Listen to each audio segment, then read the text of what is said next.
جی تو جس طرح سے میں نے کہا کہ پہلا باب جو ہے الفوز الکبیر کا وہ ہے علوم خمسہ کے بارے میں۔ علوم خمسہ سے مراد وہ پانچ علوم ہیں جن کو قرآن مجید نے وضاحت سے بیان کیا ہے۔ ویسے تو قرآن کے اندر دیگر علوم بھی ہیں، جیسے مثال کے طور پہ الہیات ہے، جس میں ما بعد طبیعت کی بات کی گئی ہے، یعنی اللہ کی ذات ہے، صفات ہے، یہ اس طرح کے متعلقہ جو علوم ہیں فرشتوں کے بارے میں یا دیگر علوم جو طبیعت سے تعلق نہیں رکھتے، اسے الہیات کہا جاتا ہے۔ یہ تکوینیات ہے، اس کا تعلق کائنات کی چیزوں سے ہے، جس میں انسان بھی ہیں، نباتات بھی ہیں، حیوانات بھی ہیں۔ اس کے علاوہ شرعیات ہے، یعنی احکام سے متعلق جو چیزیں، عبادات، معاملات، اخلاق اور سیاسیات اس میں آ جاتے ہیں۔ ایسے تدبیر منزل یعنی معاشرے کے باہمی تعلقات سے متعلق جو علوم ہیں ان پہ بات کی گئی ہے۔ مجادلہ، غیر مسلموں سے بحث ہے، معاد، آخرت سے متعلق جو معاملات ہیں ان پہ بحث ہے، اور قصص و واقعات۔ تو یہ سات علوم ہیں جو عام طور پہ بیان کیے جاتے ہیں، لیکن شاہ ولی اللہ رحمہ اللہ نے اپنی اس کتاب میں الفوز الکبیر میں پانچ علوم کا تذکرہ کیا ہے، اور شاہ صاحب کے نزدیک قرآن کے علوم اور مضامین ان پانچ علوم سے باہر نہیں ہے۔ وہ ہم نے دیکھنا ہے کہ وہ کون سے علوم ہیں، اور ان کی جو تفاصیر ہیں وہ کون سی ہیں۔ تو سب سے پہلے آتے ہیں علم الاحکام کی طرف۔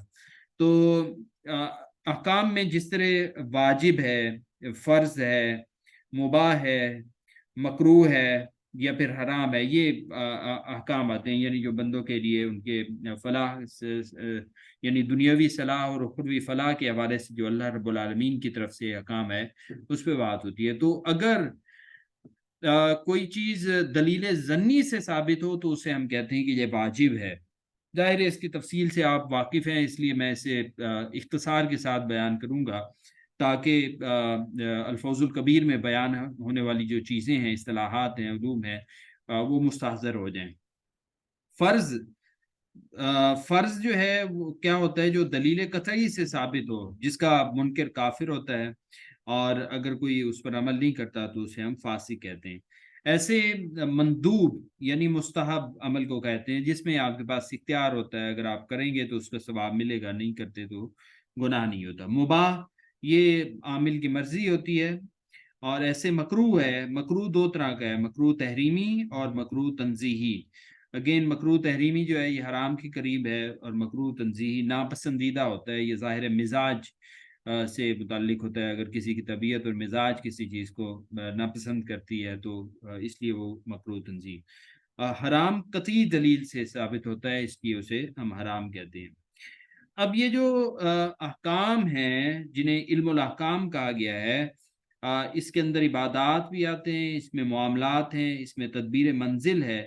تدبیر منزل سے مراد گھریلو معاملات ہیں، جس میں نکاح ہے، اولاد ہے، خادمین ہے، اور دیگر جو معاملات گھر کے معاملات ہوتے ہیں اس سے متعلق جو علوم ہے یا احکام ہے وہ بتائے گئے ہیں۔ چوتھے نمبر پہ اس میں آتا ہے یعنی عبادات، معاملات، تدبیر منزل، یہ تین ہو گئے، اور اس کے بعد چوتھا ہے سیاست مدن، یعنی سیاست ہے، ریاست ہے، نظم ہے، امن و امان ہے، ظلم کا خاتمہ کس طرح ہو سکتا ہے، تعلیم ہے، یا دیگر جو معاملات ہیں جو سیاست اور ریاست سے تعلق رکھتے ہیں، وہ بھی ظاہر ہے قرآن مجید میں مختلف مقامات پر بیان کیے گئے ہیں، تو اس کو ایک اہم حصہ شمار کیا ہے علم الاحکام کا۔ تو یہ تو ہو گئے علم الاحکام جو قرآن میں جا بجا مختلف آیات میں ہمیں نظر آتے ہیں۔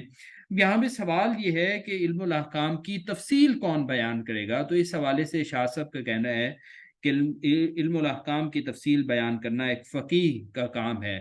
یعنی فقیہ کون ہوتا ہے؟ جو دین کی یعنی جو قرآن و سنت میں غور و فکر کرنے کے بعد اس سے مسائل کا استنباط کرتا ہے، اور پھر ان کو جو روزمرہ کے معاملات ہیں ان میں اس کو منطبق کرتا ہے، یعنی اسے اس کی امپلیکیشن یا اپلیکیشن بتاتا ہے۔ ٹھیک ہو گیا جی، یہ تو ہو گیا علم الاحکام۔